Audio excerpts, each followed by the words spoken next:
Money Talks. Money Talks. Money Talks. Money Talks. Money Talks with CFA Society Nigeria. Let's talk about money.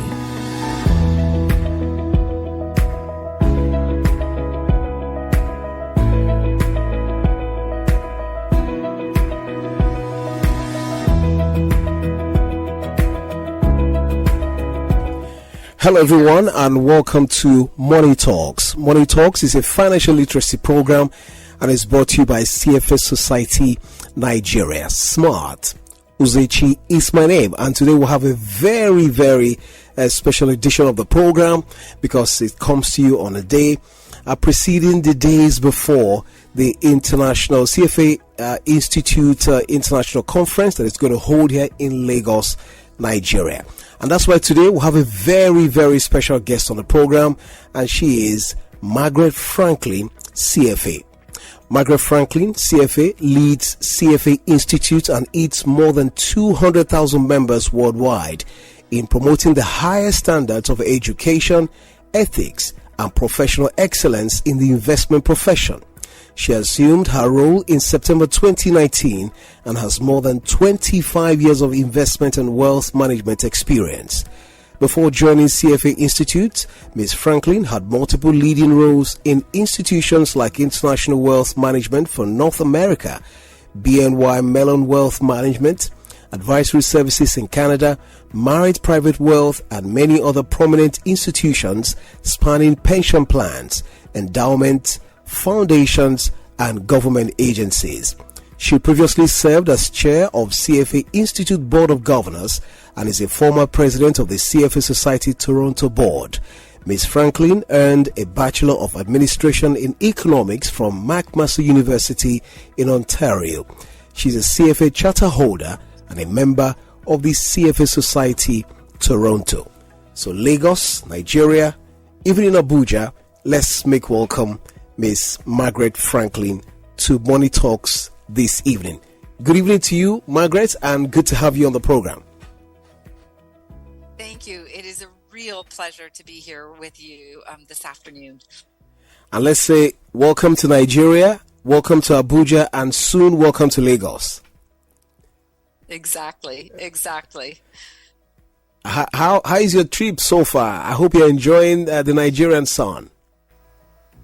So I am enjoying it immensely. This is my first time in Africa and my first visit, which was important to come here to Nigeria. As you rightly pointed out, I'm Canadian, and so I understand it's snowing at home. New York is quite cold, which is where I work out of largely. So I am deeply appreciative of the beautiful sun here in Abuja and the great weather that you have here in Nigeria, broadly speaking. Welcome one more time. So Margaret, let's begin this evening by asking you to tell us about CFA Institute and just a bit about leading a global organization like CFA Institute. We've heard a lot about CFA, especially with the advent of this radio program. Great. Well, CFA Institute last year celebrated its 75th anniversary, and we've been administering the CFA charter exam since 1963. When I was on the board back in the early 2000s, we could never have imagined just how global the CFA tentacles would be, just how in so many countries that we would be. We have societies in 160 markets. And as you said, our mission is to lead the investment industry with the highest standards of education, ethics, and professional excellence for the ultimate benefit of society. So leading the industry of more than 200,000 members in all those different markets at this particular time in history is incredibly challenging, but immensely interesting. And that's because we see finance and investment in particular at a point where it can make incredible societal contribution, whether that's on building and reviving economies post the COVID pandemic, whether that's addressing climate challenges through properly getting capital where it needs to get to. And here in Nigeria, as we've had these meetings, really talking about infrastructure build out so that the prospects for Nigeria are amplified. We can see around the world, no matter where I go, that there is a deep interest in the opportunities in Africa. And of course, Nigeria being the biggest country, certainly, with all the characteristics that give it such promise for the years ahead, it's just terrific to be here. Fantastic. So, as you have said now, Africa is unique. And of course, Nigeria, with the kind of markets it presents, the biggest market in Black Africa here. How does CFA Institute actually support these financial education in markets around the world, especially in regions like Africa? Yeah. So, obviously having really good capital markets that include professionalism, integrity, really well-educated and qualified professionals is at the core of it. And so, certainly from our perspective, we see many charter holders here. Nigeria has the most charter holders in Africa. And so the first and foremost is to get charter holders in those positions in institutions, whether they be pension plans, sovereign wealth funds, the regulators, the commissions, to make sure that the capital markets are operating really well. And we obviously believe that the charter does that in a really great way. But that's not enough. And so over the last 4 years, we've been building out our suite of educational offerings to make professionals the best they can be so that capital markets and investments operate really well. So things like our ESG certificate, which when I started in the industry, even 10 years ago, ESG wasn't even a commonly used term. So things like our certificates that build capacity and capability in incorporating climate and sustainability factors into portfolios. Things like data science for investment professionals. The industry has changed as who's coming into it. And then finally, really meeting the industry where it's at as people who may not be investment professionals, but certainly need to know how the investment industry operates, key terms and concepts through our investment foundations. And that gets a little bit at financial literacy, which no doubt we'll talk about. And then finally, we have two aspects that are really important. Our Research and Policy Center, which we produce research that is relevant for the industry as well as professionals. And then, of course, our regional society here in Nigeria, that's a CFA Society Nigeria. And they've been critical for us to engage locally, provide connections, and really they're the ones who inform us of the unique needs for here in Nigeria. So having those professionals on the ground who really shape our thinking is fantastic. And I'd be remiss if I didn't mention that we have our board member for CFA Institute globally, Benji Fayintola, who is here from Nigeria as well. So good coverage here. Okay, Marg, let's talk about demographics right now, because for the past 2 editions or so on this program, the CFA Institute, the CFA Society Nigeria President Ibukun, who is on this call, has also been talking about demographics and all of that. If you look at the Nigerian population, is majorly young and vibrant people in the Nigerian population. And if you look at across Africa, the population is young and is rapidly expanding with young people across the African continent. Can you explain to our audience the importance of financial literacy and education, especially as it has to do with this young and vibrant population that Africa has? Yeah, so you're absolutely right that as you're thinking about the economy's prospects and the country's prospects, they really are anchored in young people. And so making sure that they understand how finances work. And for those who are, first of all, first principle is create savings. But once you have savings, it's absolutely critical in those very early years to understand how do you make your money grow, which is, of course, the name of your program, Money Talks. And that is, how do you take what you've been able to save, understand how investing works so that people can build good portfolios that will serve them over their lifetimes.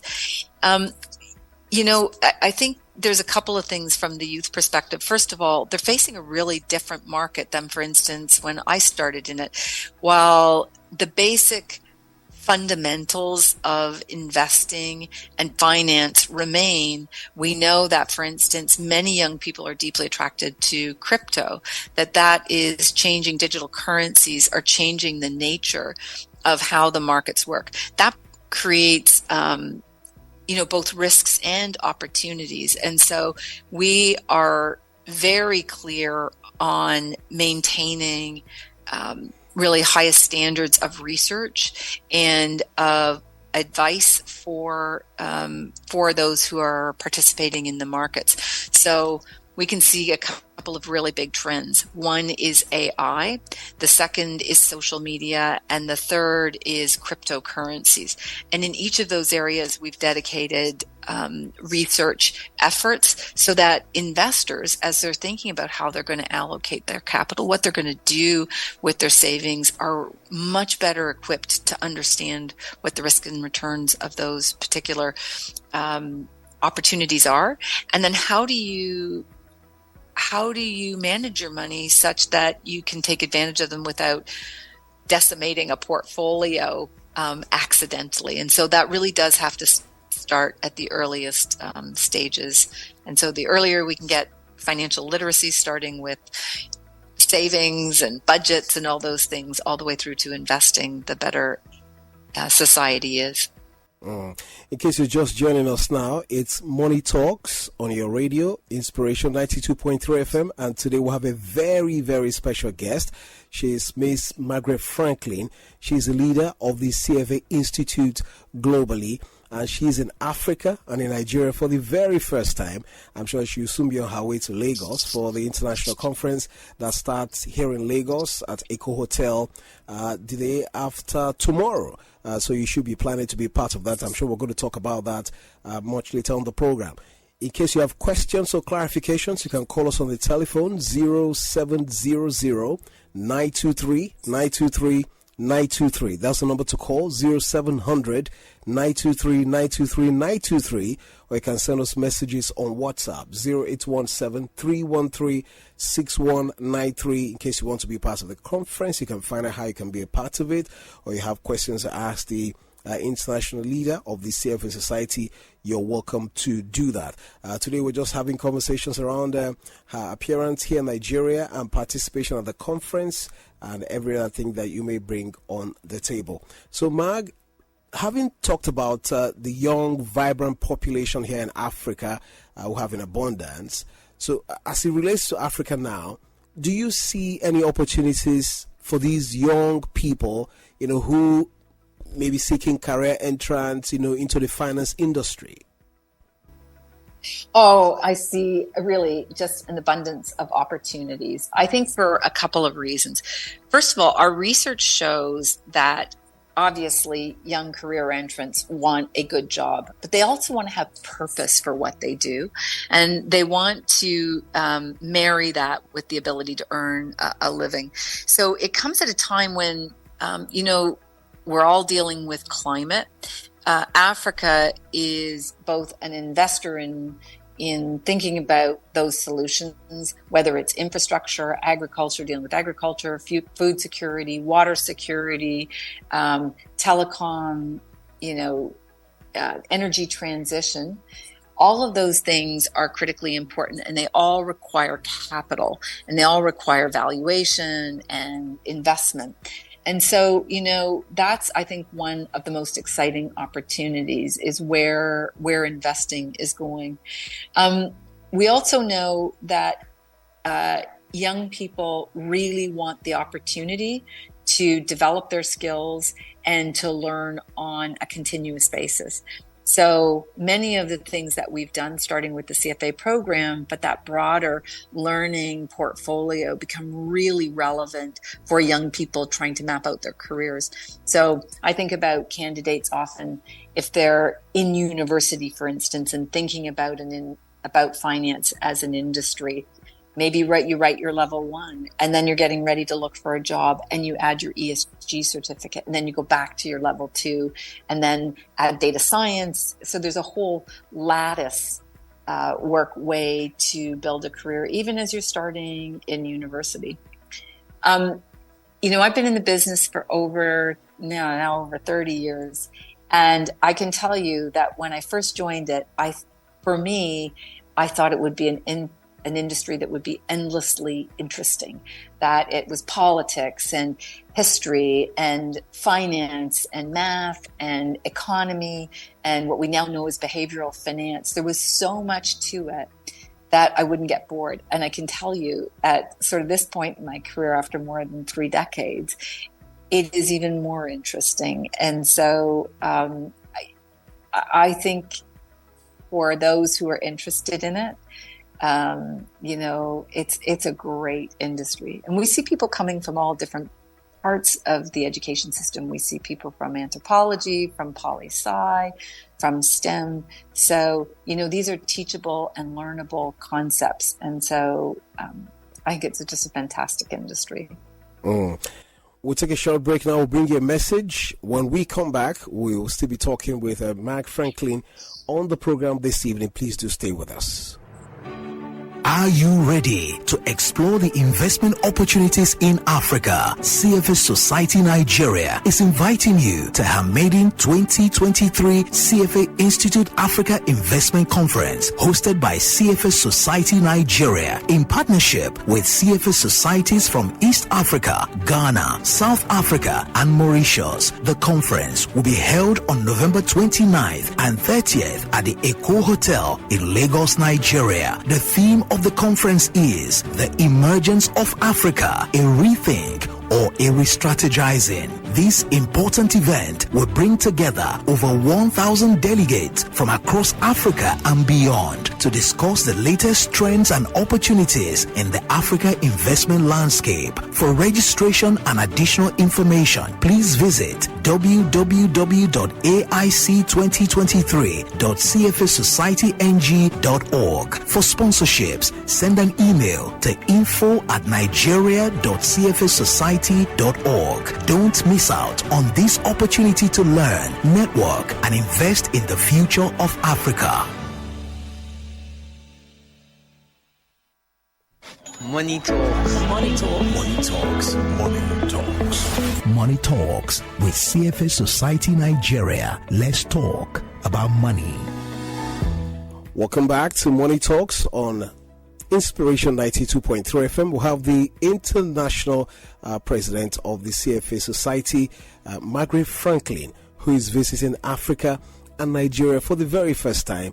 Not to worry, Lagos. She'll be here in flesh and blood on Wednesday, because the CFA Institute International Conference is holding here at the Eco Hotel and Towers Wednesday and Thursday. That's 29th and 30th of November 2023 at the Eco Hotel. So you'll be able to see her live, and of course in that conference, I'm sure the president of CFA Society Nigeria, Ibuku Oyedeji, will be talking to us about the conference just before we close, to give you details on how you can be a part of it and where it is holding. But let's get back to you, Marg. Is to ask you about these professional credentials like the CFA program, that can present an exciting opportunity, really, because I've interacted with especially the young professionals who have the CFA charter, how intelligent and what they're doing in their careers. Can you tell us a bit about how having a professional credential has benefited your career as a person? And what would you advise people in Africa to consider if they want to pursue this CFA program? Do you have any advice or wisdom words for them? Well, yes and yes. So let me start with what a difference the CFA charter made for me. I didn't come from a finance background. I had an economics degree. I had more history credits than I did economics credits. And I had come from the media industry, working in the marketing area. So I didn't have the skills, and I got there accidentally into the industry. But as soon as I got in there, I thought this could be something that was so interesting. everybody around me who was good had a CFA charter. And so I realized that this was an industry I wanted to be in, and that was the way for me to become successful. At that time, there were very few women in the industry, and I look young, and I was very young at the time. And what the CFA charter program did for me was to really accelerate my career.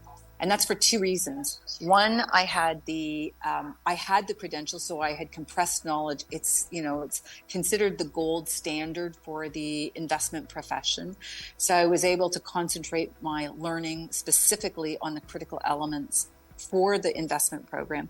But just as importantly, those three letters behind my name, every time I went into a pension plan, an endowment, a foundation, a government agency, which were generally all men, generally with 20 to 30 years of experience, when I put my card down, they looked at me differently. And so there are many dimensions that it made a real difference for me.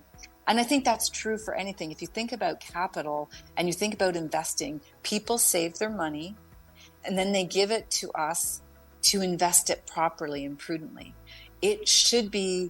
You should have proper qualifications. It should be challenging to get it because it's really important work. So the CFA designation is recognized everywhere in the world. And in the privilege of this position, it's still shocking to me how everybody knows the CFA, even if they don't really know what it is and it's somebody's mother, or you say you work for CFA and they might be nothing related to our business. They still know about the CFA designation. And I can see a lot of... So I think that's... Yeah, go ahead. So I was going to say, so I think that's... I think it makes a critical difference.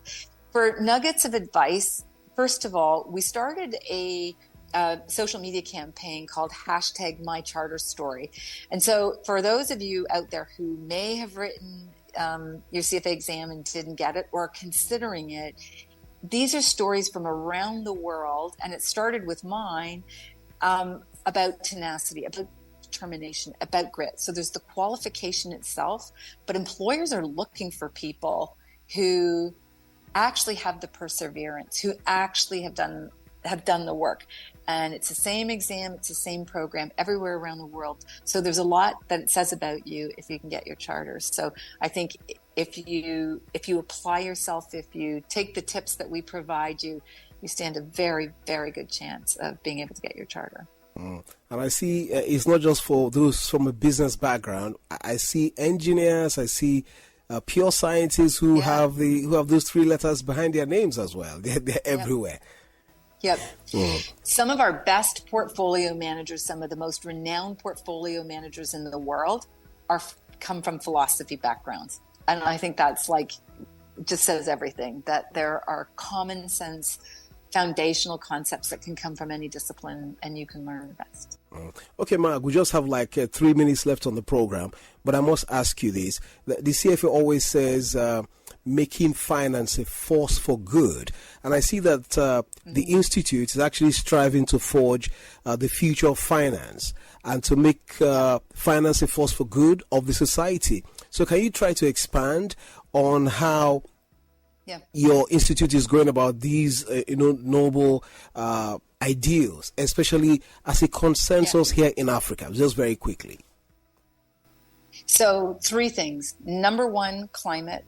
Number 2, getting a more diverse workforce. And then number 3, always remembering who you serve. So on climate, it is to give professionals the skills to be able to address climate challenges. That's critically important in Africa.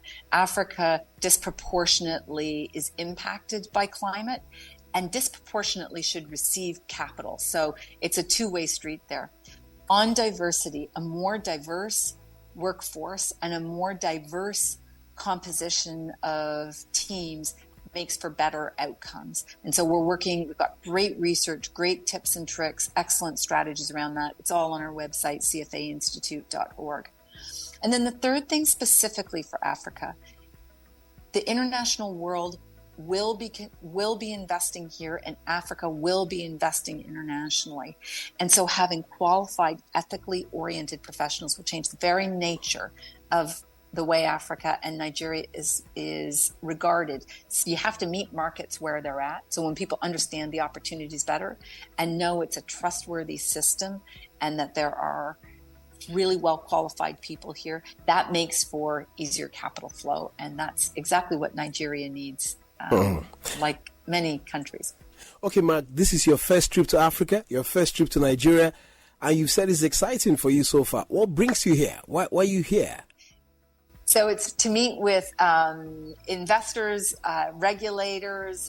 We met with the Central Bank. We've met with the Sovereign Wealth Fund. So it's really exciting to understand what's going on in Africa.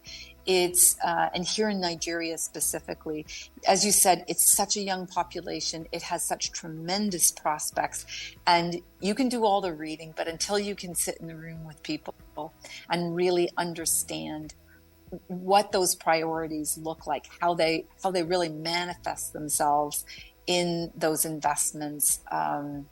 It's not the same thing as reading it or hearing about it. So being here has been really, really exciting. Thank you, Marg. Let's bring in the Nigerian president of CFA Society, Ibuku Edeji. Where is this holding once again? You've been here twice in the last 2 weeks to tell us. Once again, can you reiterate the venue and the time, the date for this conference very quickly? Thank you, Captain Smart. I'll say third time lucky, I guess. Yes. 3 weeks in a row I've been on radio. The conference is actually going to hold at Echo Hotel Convention Center on the 29th and 30th of November, starting from 8. Registration starts at 8 a.m. Conference will start at 9 a.m. the first day. And for you to actually attend, you'd need to register. The conference is free, but you need to register at aic2023.cfasociety.ng.org. You'd have to register to have access to the conference. It's a formal event, so we expect the participants to actually be formally dressed and involved in the process. And also we have regulators, market participants, we have players from across Africa, students, a mix of both the regulators, the market players coming into the room to really discuss conversations around Africa. As you mentioned earlier, we also have members from our other societies in Africa joining us at this. So we're excited to see our policymakers. All right. Thank you so much, Marg Franklin, for coming, for being on the program this evening. Thank you so much, Ibuku. We'll see you at Echo Hotel on Wednesday. Thank you.